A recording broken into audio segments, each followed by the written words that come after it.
Bonjour et bienvenue en Fait de langue 2 The Schmilblick. Donc déjà je vais discuter des étapes pour faire l'analyse de ce qu'on nous proposera. Donc les étapes elles sont très compliquées. D'abord il faut analyser, donc ça c'est ce qu'on fait si j'ai bien compris dans notre tête avec ce qu'on sait du cours. Ensuite on décrit, donc ça on l'écrit, hein, voilà. Et ensuite on fait des manipulations avec d'autres référents pour comprendre en fait pourquoi est-ce que c'est ce référent là et pas un autre. Et on va utiliser pour ça le contexte et donc le contexte dans le texte en général et dans la phrase. Voilà. Et donc ensuite on pourra conclure. Alors, les référents et leurs caractéristiques. Donc ça c'est ce qu'on cherche en fait à prouver. C'est ça en fait notre analyse. Donc A c'est un référent du nom qui est en cours de définition. That, c'est un référent du nom qui est en cours de qualification.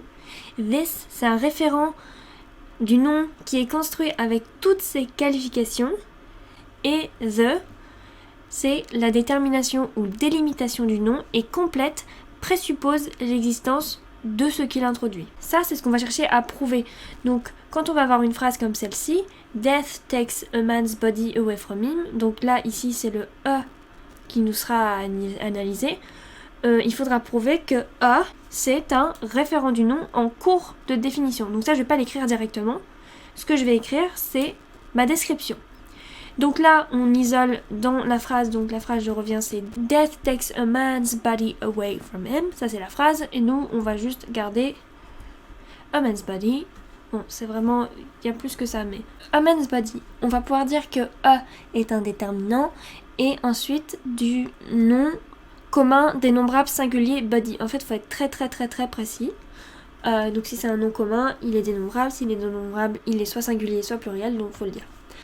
Ensuite, on peut voir qu'il y a ici man's, donc c'est un génitif. Donc pour dire un peu plus sur le génitif indique que la relation entre les deux noms est préconstruite, mais par contre, implicitement, les deux noms, ils vont pas avoir d'individualité. Une forme où cette relation entre les deux noms préconstruites aurait une individualité, c'est nom of nom, n of n. Donc là, pour l'instant, on a A fait partie d'un génitif fonction déterminant du nom commun dénombrable body. Ensuite, on va faire les manipulations pour justifier, c'est là où on va vraiment rentrer dans le vif de prouver que A est bien, comme on l'a dit, un référent du nom en cours de définition. Donc pour prouver ça, on va dire pourquoi est-ce que c'est pas that, the ou this. Donc par exemple, on peut pas dire si on avait death takes the man's body away from him, ça veut dire que c'est un référent qui indique que la détermination du nom est complète et on présuppose l'existence de ce qu'il introduit. Sauf que là, c'est la première fois qu'on voit ça, donc on n'a jamais parlé de cet homme, par exemple. Qui est cet homme ? On ne sait pas c'est qui. Donc dans le contexte, ça fonctionne pas. Ensuite, bon, c'est pareil avec that et this, ça ne fonctionne pas avec les autres par rapport à ce qu'ils sont en tant que référents. Et donc après, on peut aller vers notre conclusion. On va dire, au vu de tout ce qu'on a vu, on peut dire que A est un référent du nom en cours de définition. Ou alors on peut dire que A est un référent du nom en cours de définition parce que that, this et the, ça marche pas parce qu'on a vu que voilà. Ensuite, on a as if this body. Donc ici, on sait que this est référent construit avec toutes ses qualifications. Donc on va refaire pareil. This c'est un déterminant du nom commun dénombrable singulier body. Voilà. Ensuite, on peut voir qu'il est introduit par as if. Donc as if c'est plus commun avec that.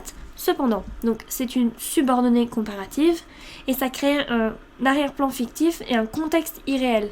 Et une structure typique de this, c'est d'être en quelque sorte dans l'irréel. Et this, ça peut aussi d'ailleurs, souvent ça introduit.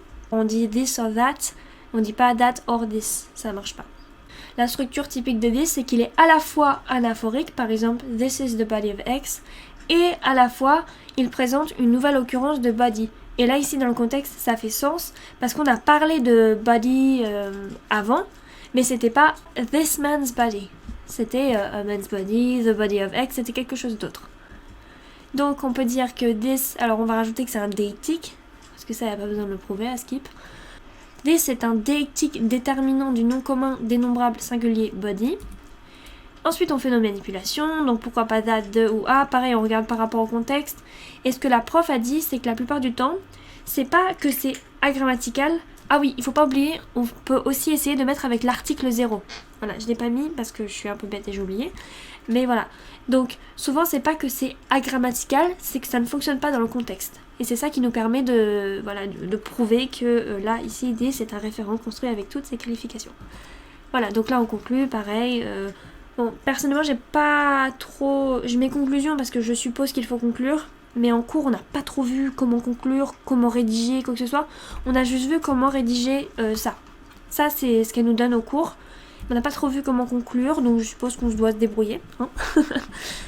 Et voilà,